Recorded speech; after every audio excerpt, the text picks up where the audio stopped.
गुरु जी, क्या कहना है सुप्रीम कोर्ट के इस अरावली के फैसले पर आपका? जय श्री महाकाल, जय कलिंगनाथ, जय मेवाड़। आदि अनंत काल से चली हुई परंपरा भरतमाला की, जो हमारी नाभि, जो हमारा एक कमल, जो हमारे संस्कार, हमारी संस्कृति और हमारे सनातन की उत्पत्ति करने वाली माँ भवानी अरावली, जहाँ ऋषि मुनि योगी तपस्वी देवताओं ने तपस्या की, जहां आज तक के इतिहास को उठाया जाए, सतयुग द्वापर त्रेता कलिकाल, चारों युग तक अरावली जहां थी वहां आज भी है। हम जिस अरावली को आज छोटी मानते हैं, भगवान दत्तात्रेय भगवान के चरण के कारण नीचे हो चुकी है। बाकी अरावली की पर्वतमाला उतनी ऊंची है कि हम उसकी सोच भी नहीं सकते हैं, ना हम उसका मापताल कर सकते हैं।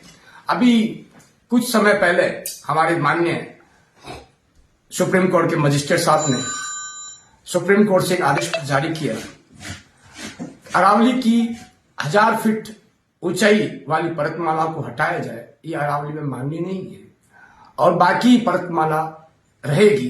तो आप अरावली की 1000 पर्वतमालाओं को, 1000 फीट की पर्वतमालाओं को हटाते हैं तो समझिए अरावली 90% खत्म हो जाती है।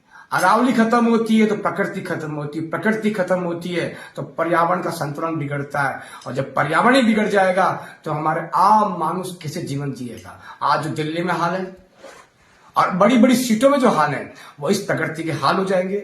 और हमारा सनातन का केंद्र जिसको अरावली कहा गया, जहां देवताओं का वास हुआ, जहां ऋषि मुनि ने तप किया, जहां बड़ी बड़ी नदियों का संगम हुआ, जहां वो प्रकृति, वो सनातन की वो बिगुल बजा, जहां महाराणा प्रताप, राणा सांगा, राणा कुंभा के बलिदान हो गए, रक्त की नदियां बहेगी, उस भूमि को कोई अब छीन करेगा तो मैं श्री दिगंबर कुशाल भारती अब सहन नहीं करूंगा।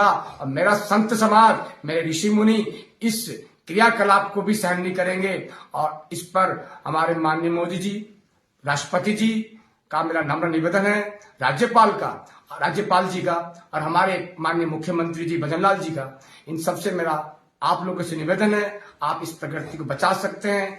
और सनातन की आप राजनीति करते हैं, सनातन के नाम पे आप राजनीति करते हैं, सनातन के नाम पे आप लोग चलते हैं और सनातन आपसे बहुत बड़ा एक विश्वास रखता है। सनातन की संस्कृति की जितने मानव तन में रहने वाले मनुष्य लोग वो आप पे एक बहुत अटल विश्वास रखते हैं कि शायद हमारा सनातन में कोई ना कोई नया एक बिगुल बजेगा।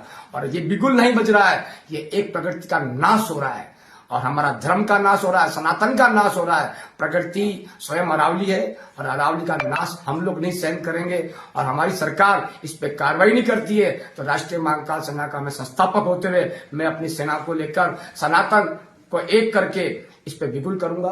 जय श्री महाकाल, हर महादेव, आंदोलन करूंगा। जय मेवाड़, जय कलिंगनाथ।